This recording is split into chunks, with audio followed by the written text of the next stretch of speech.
From across the nation and around the world, for Pacifica Headlines, I'm Jesse Lent. We still, almost 6 months into this thing, don't know when the mission will be accomplished. And you've got a president who, has changed a dozen times, saying often that we've won. Well, if we've won, bring everybody home. And if we haven't, tell the truth about why we're still there. California Congressman Mike Levin responds to reports from military news outlets Navy Times and Stars and Stripes that an estimated 5,000 sailors and Marines remain aboard the USS Abraham Lincoln aircraft carrier, footage courtesy of Reuters. Navy Times reports that the Lincoln has been deployed for more than 8 months while supporting military operations in the U.S. and Israel's joint war in Iran, which began on February 28th. Yesterday, family members spoke out at a town meeting in San Diego with Acting Secretary of the Navy Hung Cao and other senior officials. Two spouses who attended the event told Stars and Stripes. The months-long deployment to a conflict with no clear end in sight have intensified worries about the mental health and the risk of self-harm aboard the vessel. At least one crew member reportedly jumped overboard from the aircraft carrier during his current deployment due to burnout after being overextended by his superior officers,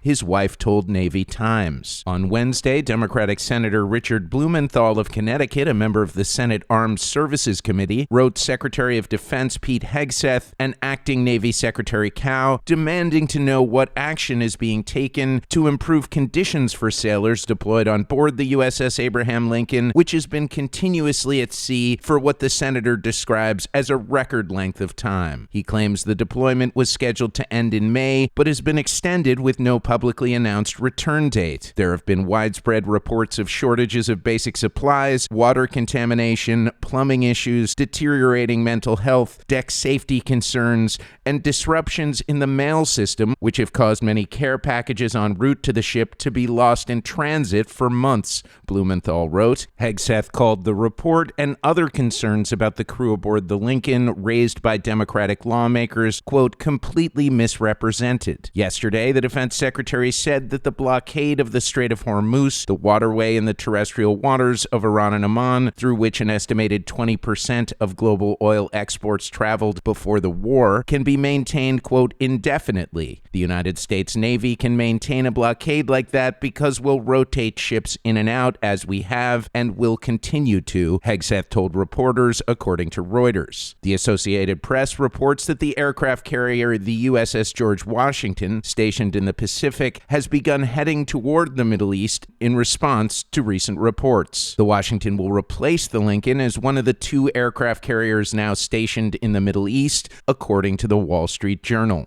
A tanker was struck today by an uncrewed aerial vehicle while making an outbound transit of the Strait of Hormuz, according to the United Kingdom Maritime Trade Operations Agency. The AP is reporting that Israeli settlers have besieged 3 homes in the occupied West Bank, including one owned by a Palestinian American, for several days. A standoff in the town of Khushra is the latest in a wave of settler violence across the area. Khushra Mayor Abed al-Uthimwadi told Reuters that the close relationship between the settlers and the Israeli military allows the violence to continue. Unfortunately, today there were large army forces that entered the village and restricted movement in the village of Khushra. 6 homes saw their residents evacuated and taken over by the army. They are protected by the military. The military helps them. There is a mutual love. We saw them praying together, barbecuing together, and dancing together. They are not very interested in helping the besieged families.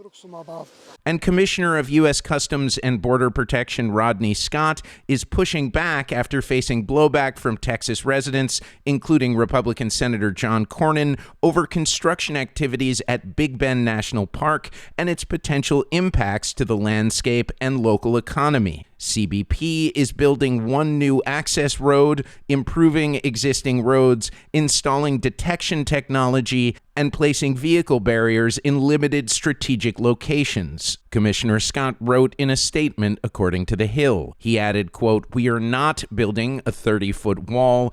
Those are the latest Pacifica headlines. For the Pacifica Network, I'm Jesse Lent.